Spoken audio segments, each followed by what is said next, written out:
Well, thank you for joining us, Eurielle. My pleasure. Thank you for having me. Yeah, I was looking forward to this time, and I'm glad that we can interview you in a month where our theme is the music of Middle Earth. And we'll talk about this in a minute, but we were able to have you join us here in Greenville, South Carolina for our Celebrate Tolkien event. And you sang some of your pieces based on Tolkien's music. So we'll talk about that here in a little bit. But the first time I discovered you was, I don't even remember who it was, but they sent me a tweet that had a link to a YouTube piece where you were singing the Song of Durin. So I think back then it had like 245 views. And I thought, man, this is so good. More people have got to listen to it. And I have people sending me stuff all the time. Will you post this painting that I did, this drawing, or this song? And that's one of the few times, especially back then, that I did that. And the Tolkien world on Twitter just loved it, and it exploded. I forgot to check this morning how many views it has, but it's in the millions. Do you have any sense of how many million is it? You've caught me out now. I think on my channel it's possibly 3 point something million, but across YouTube I think it's multiples of that now. Yeah, I think the song is in the tens of millions. Yeah. In my mind, I want to say 30 million, but even if it's just a million, that's a lot. So yes, well, I mean, for me, it was the first song that I actually wrote and did all the orchestral side of things, producing all the instruments as well myself, and recorded myself. So it was a bit of a shock to me, when it got picked up by you and one other Tolkien-focused account on Facebook as well. And all of a sudden, my YouTube channel sort of for a while before that had just been kind of going like, boop, boop, and then it suddenly went zip. Thanks to you and that other Facebook account picking it up. So yeah. I was just so happy. That was quite amazing. Considering it was the first track I'd written and produced myself. I didn't expect that. Yeah, it was beautiful. We'll link to that when we post this interview, so people who haven't seen it can see it. It's really, really fantastic, and it's still popular. So that's how I discovered you. We'll talk a little bit more about that in a few minutes.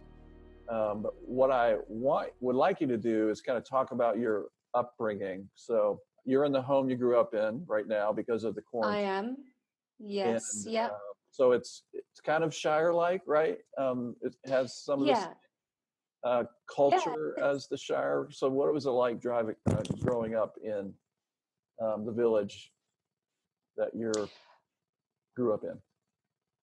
Well, I mean, I think my childhood was pretty idyllic, really. So my parents have what is known in the UK as like a small holding farm. So we didn't have like cows or pigs or anything, but we had some sheep and a few fields, a few acres, and a nice sized garden. And right next to our house is a forest as well, a really beautiful forest with 3 lakes in it. And this area is actually like an area of outstanding natural beauty. So it's all a bit like the Shire, green, rolling hills, all very picturesque, beautiful houses everywhere, tucked away in the forest and sort of all around in the hills. So yeah, it's a really beautiful area to have grown up in. And I, as a child, I had 3 older brothers, so I was always actually a little bit of a tomboy. And I would go outside, provided the weather was nice, and I'd be outside pretty much all day until I got hauled in for dinner by my parents. And I'd be outside in the forest building dens, with my brothers. or climbing the conker tree that's on the verge outside my parents' house. Just generally, enjoying myself outside in the sun. So yeah, it was a lovely, very idyllic childhood and a beautiful place to grow up. So you had a love of trees and the outdoors from the very start. Hmm. Yes, always, yes. Yeah, yeah. It seems similar. Excuse me, similar to Tolkien's upbringing and his very obvious love of the outdoors. Hmm. So you worked on. I want to tell people about this at the beginning before we get further into the interview, and then we'll talk about a little bit about it at the end, just so they can understand who you are as an artist. So you've worked on a number of movie soundtracks, Yeah. and which is really wonderful. So when I know some of the soundtracks you've done, and so when I tell people about the particular shows, I happen to know someone who did this soundtrack and that soundtrack. You've been given some remarkable opportunities. So why don't you talk a little bit about some of the movie soundtracks that you've been able to be a part of? Mm-hmm.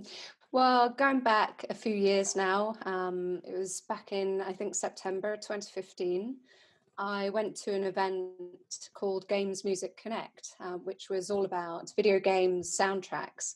And I'd gone there because at a previous event, I'd said to somebody, I'd really like to get into the soundtrack world. And they said, well, you should go to this event. So I duly bought my ticket and turned up.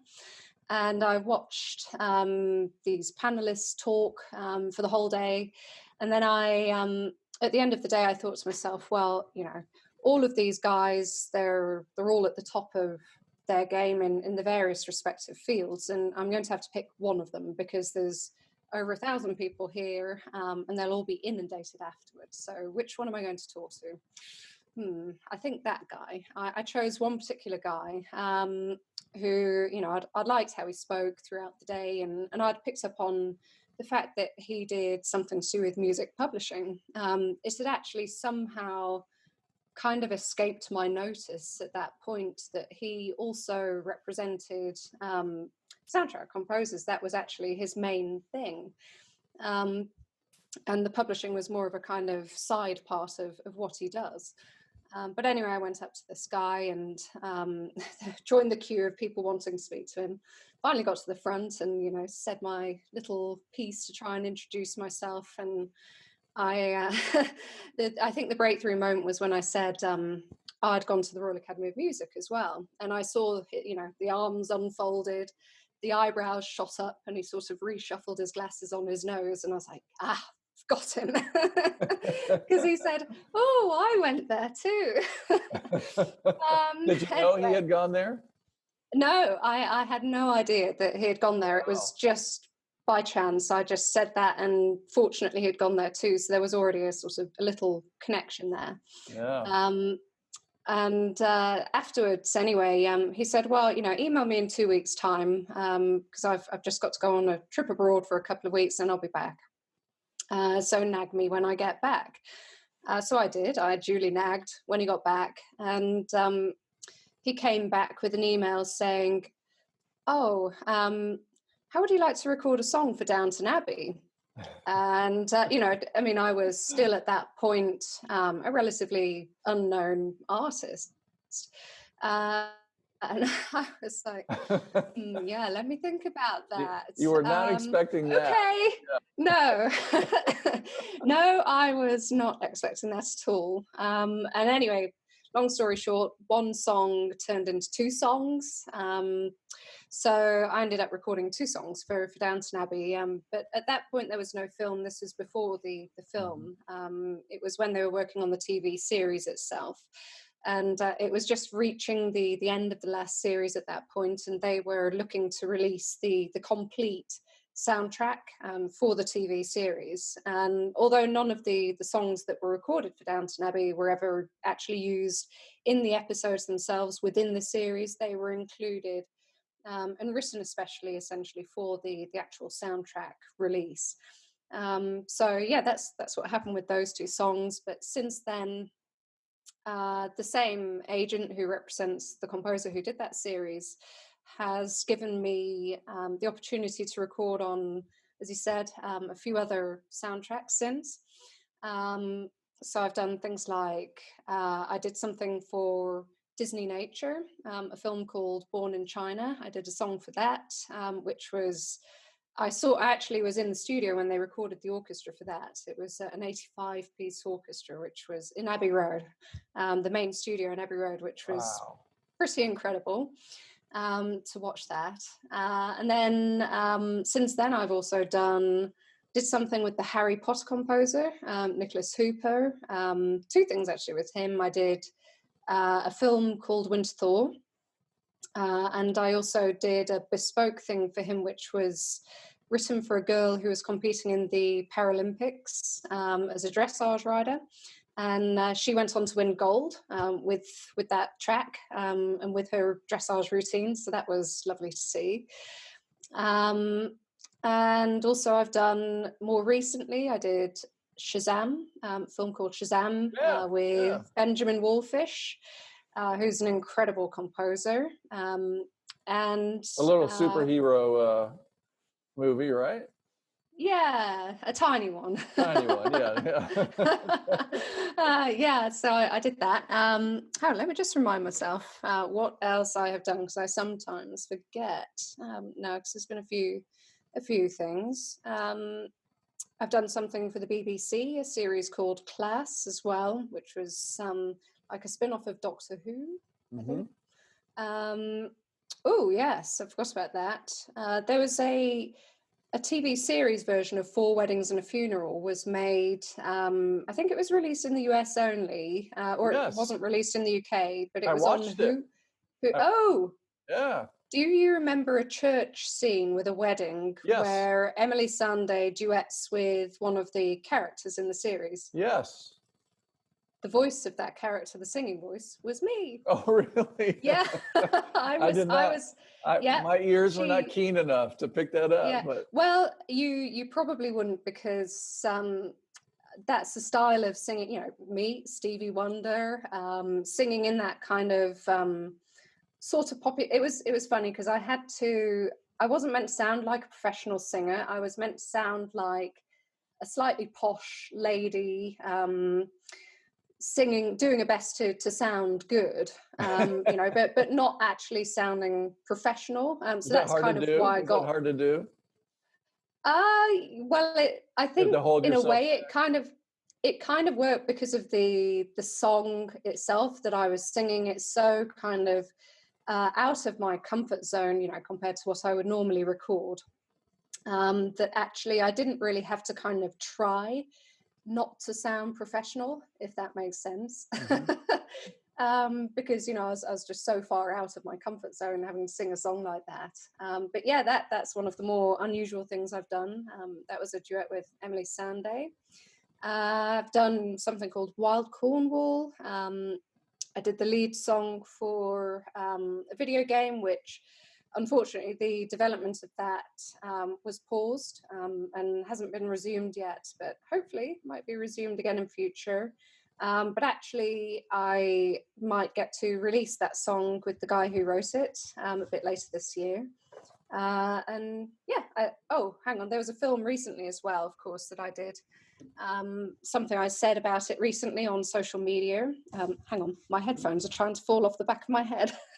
1 second. We'll let you fix it. Sorry, what did you say? I said we'll let you fix it. Oh, thank you. Yes, the the film I did recently is one of the biggest films of the year, and it was scored by. Oh, hang on.